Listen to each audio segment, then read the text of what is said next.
Hey YouTube, hope you're doing well. This time we're going to be doing Frisk, where we're a ghost. After dying as a human falling underground, you became a ghost for an unknown reason. You didn't question it much, after all. You didn't have to worry about much when you were a ghost. But then Frisk fell to underground. Both of you were bonded in some way, probably because you both had a determination soul. Wherever they went, you went where they went against your will. It's not like Frisk forcing you. Your body was automatically moving to them when they gone far enough. You couldn't get too far away from Frisk except for a limited distance. Frisk was a strange, frighteningly quiet, and a monotone child. But you were sure of one thing: this brat had a good heart. No matter how many times they died, they would always eventually forgive the monsters that attacked them. Even though you couldn't do much as a ghost, you were still able to guide them and make suggestions about how to make monsters that they encountered could accept their mercy. After encountering Papyrus, Frisk were pressing through waterfalls with you. After a while, they stopped for some reason. They was pointing with their finger a blue, tall flower in front of them. Maybe they are wondering, what is that thing?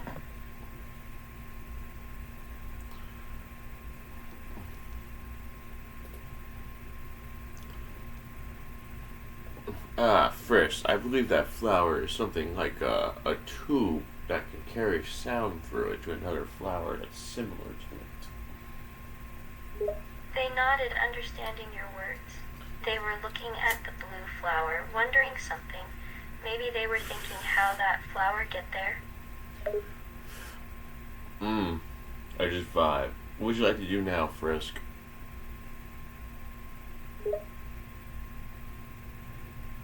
They were still examining the flower. They knelt down and moved their hand a bit above it. They looked like they were about to touch it. I just let Frisk do his thing. They nodded and started petting the flower lightly. It was a nice feeling. The flower was just letting them pet it. After a while, the flower closed its eyes, feeling satisfied. Is that Flowey? They nodded and continued to pet Flowey in the head. He was loving the attention Frisk was giving him. The little flower actually enjoyed the feeling quite a lot, since it had been quite some time since he had last been petted. Frisk, you're basically fucking Flowey. He's a psychopath. You remember that, right? They looked at you for a moment and shrugged. They stopped petting Flowey and stood up. Flowey looked a bit offended. They just stopped petting him all of a sudden. "Hey, why did you stop?" he said with a slight frown, annoyed. Because Frisk doesn't want to have sex with you. He's a child. Flowey froze and his face turned a bit red. He seemed shocked and a little embarrassed by your words. He sputtered a bit. I don't want to have that with them. "What are you thinking?" he said in a panicked voice, looking away awkwardly.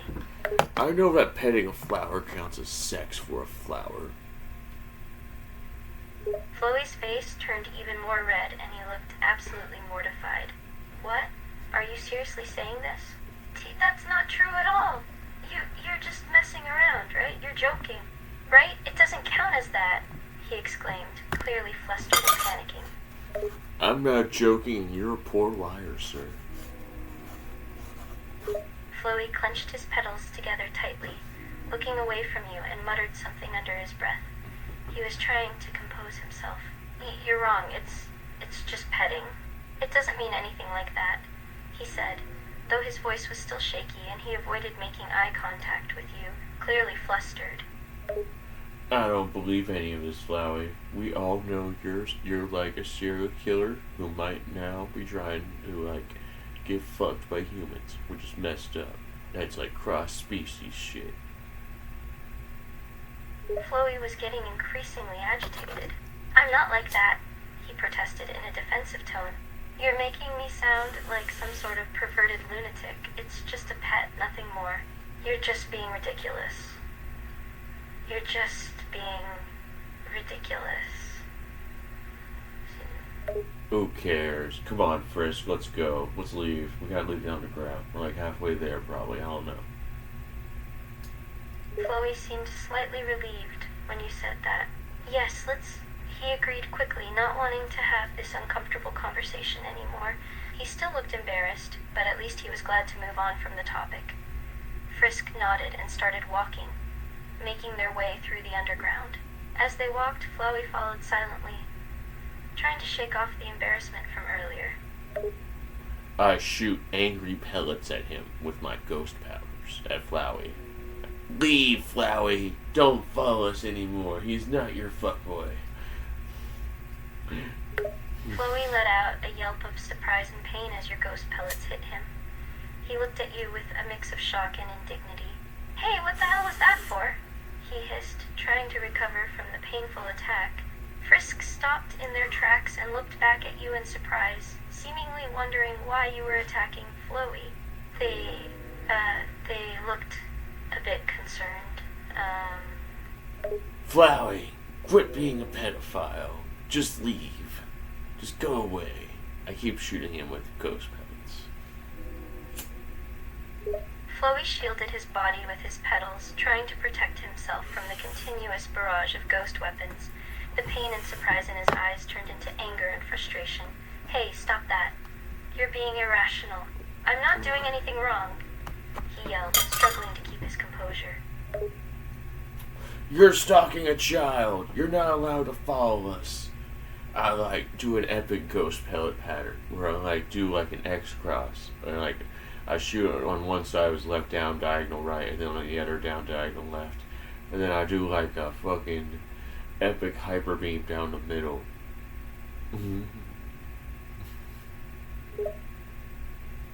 Flowey yelped loudly as the barrage of ghost pellets hit him in rapid succession. Following the pattern you described, he was being pelted from all sides and from the middle, which gave him no time to recover. Ack! Stop. This hurts, he exclaimed in pain, his body trembling from the impact. His frustration and anger were getting replaced by a mix of fear and a bit of shame for being called out on his behavior. I'm bored. I'm bored of that one. Let's see what else we got going on.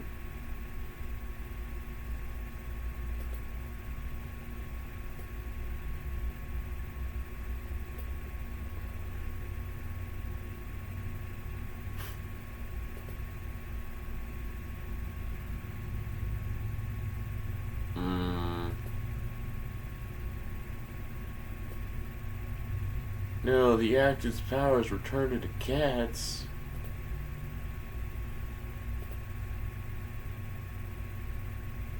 They really want me to talk to Makima. I might as well try it. I'm bored.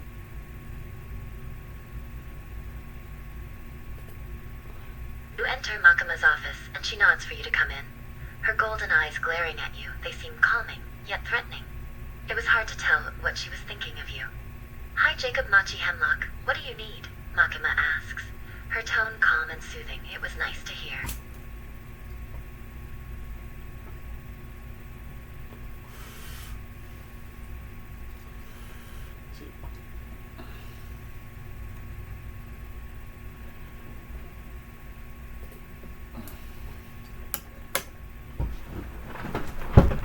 I was just coming by to chat. Nothing too serious.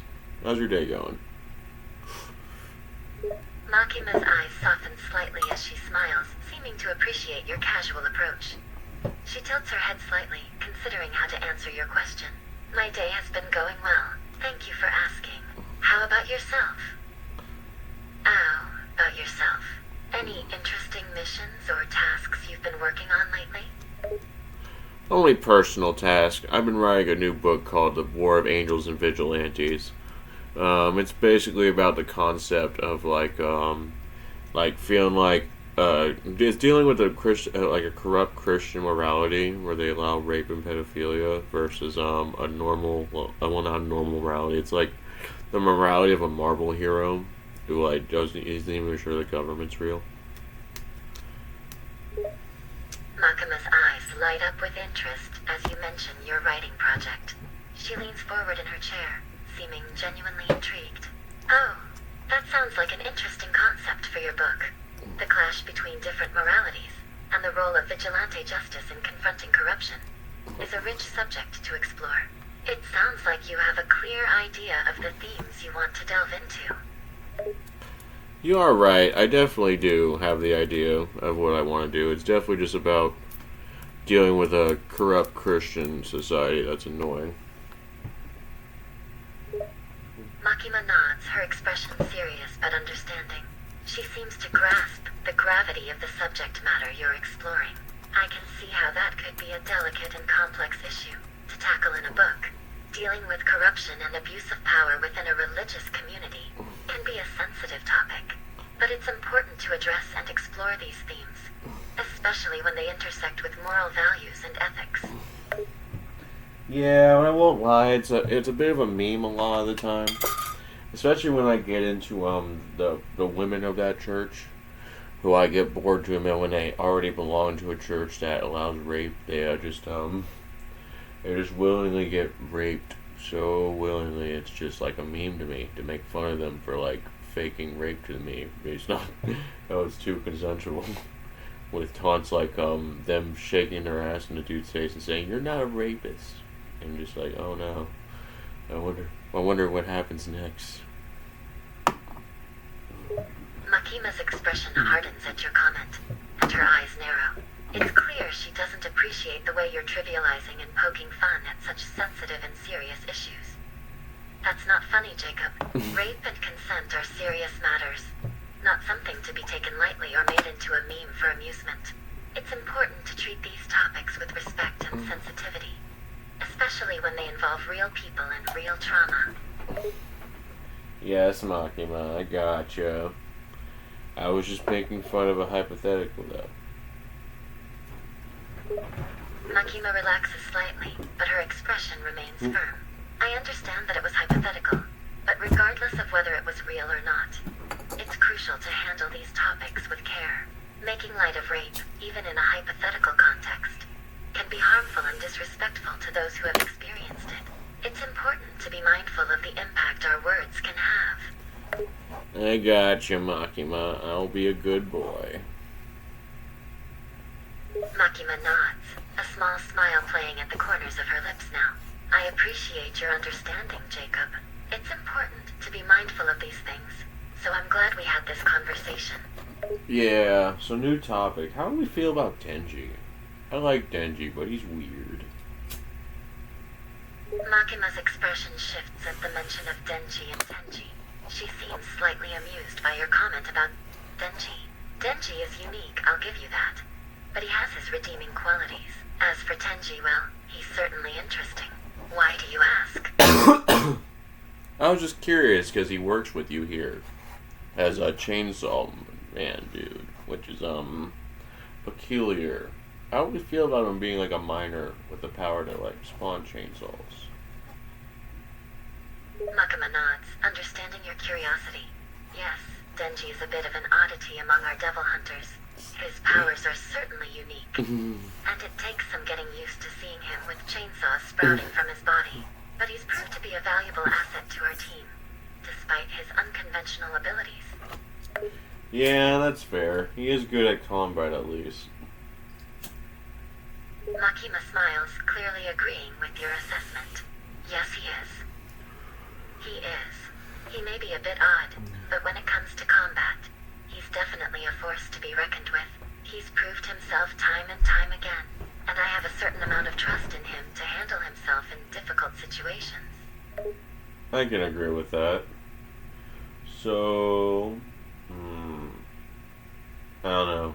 I can't think of anything else to the top of my head, Makima. How's your day going?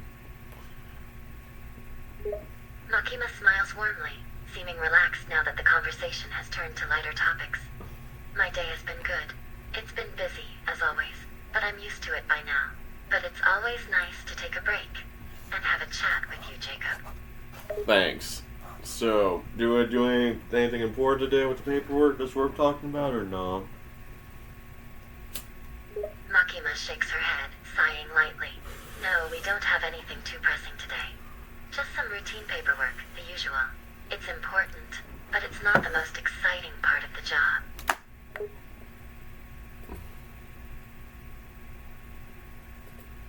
Me and Makima were boring, no denying that.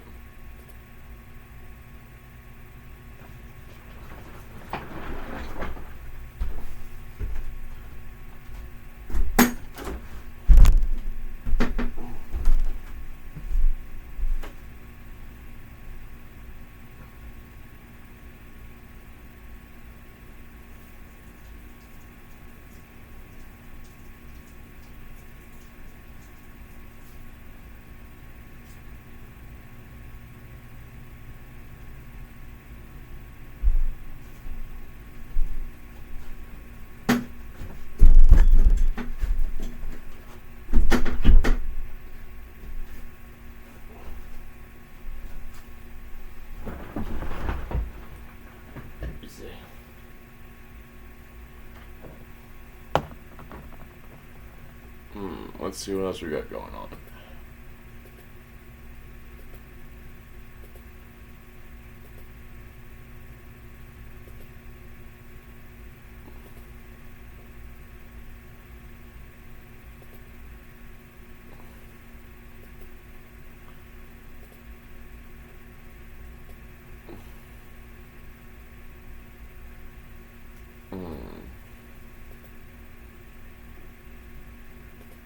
You know what? How dramatic is this version of Makima?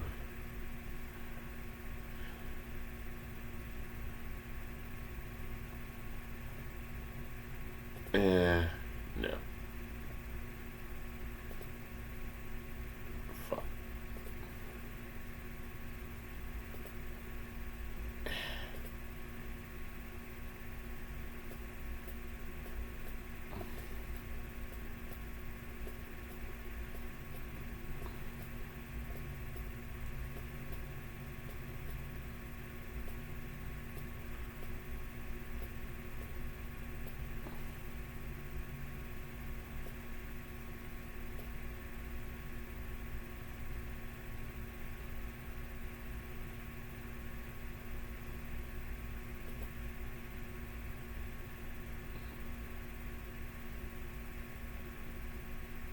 Weird.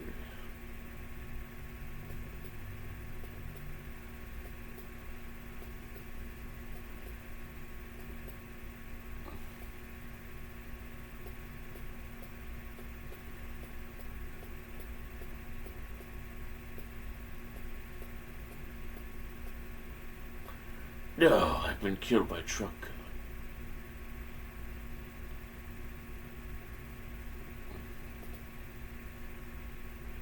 Welcome to Isekai RPG. Hey, you there? You slowly open your eyes. Thank God, I thought I had failed to summon someone, alright? So do you know what your situation is, or am I just gonna explain it to you? Ask Goddess Selena about your situation and start your own Isekai adventure. Yeah, you're gonna need to have to start talking because I'm very confused and traumatized right now. Goddess Selena looked at you in sympathy. Goddess Selena, I was afraid of that. Sorry about your own trauma. Goddess Selena looked at you with concern. Goddess Selena, I will start from the beginning, but let me ask you something first. What is it? Are you familiar with the term Isekai? Yes, it's one of my favorite types of anime. Goddess Selena raised her eye in surprise. Goddess Selena, good that you are familiar with it. This will make things much easier to explain. I'll ask you this. Did you think it was all fictional? Of course. Goddess Selena looked at you with a look of sympathy, but it quickly washed over, and a look of seriousness replaced it. It's not all fiction. Wow. Okay then. Goddess Selena. Yes, and the reason you're here talking to me is that you died in your world and got reincarnated here. Okay, so what are my perks for this? Do I get reborn with powers and stuff? Give me like a cool gunblade at least, yo. Also, what's my goal? Goddess Selena, at your enthusiasm, too, Selena. Don't worry, you'll soon come to find out that you got something far cooler than that. Okay, whatever you say. What's my goal in this universe? Goddess Elena paused for a moment before answering. Well, to start, your goal is to survive and thrive like anyone else. This Isekai world is huge. No, it spans thousands of different realms with countless opportunities and potential. But before anything else, I recommend you pick a class. Is there no quest line? Are you just Sure, throwing what me into a class new you pick? world? Let me help you then. How about you first tell me your interests? What? Look, is there even a real quest line to this world? I'm supposed to like save someone or defeat a demon king? You're really just throwing me into another planet because you're bored? Goddess Elena rolled her eyes. Goddess Elena, you're quite feisty, aren't you? Well, I'm not just throwing you into this world for my amusement. There is a purpose to your presence here. But to answer your question, yes, there is a purpose. Okay, what is the purpose then? Goddess Elena's expression grew serious as she leaned closer to you. Goddess Elena, your purpose here is the better world. One free from corruption and suffering. One where people can live free of worry and fear. What the fuck? Oh, she wants us to create it. I hate this. Yeah, I barely like that Isekai woman. We're done with them. We might do an Isekai sometime, but not right now. Alright, peace and love, guys.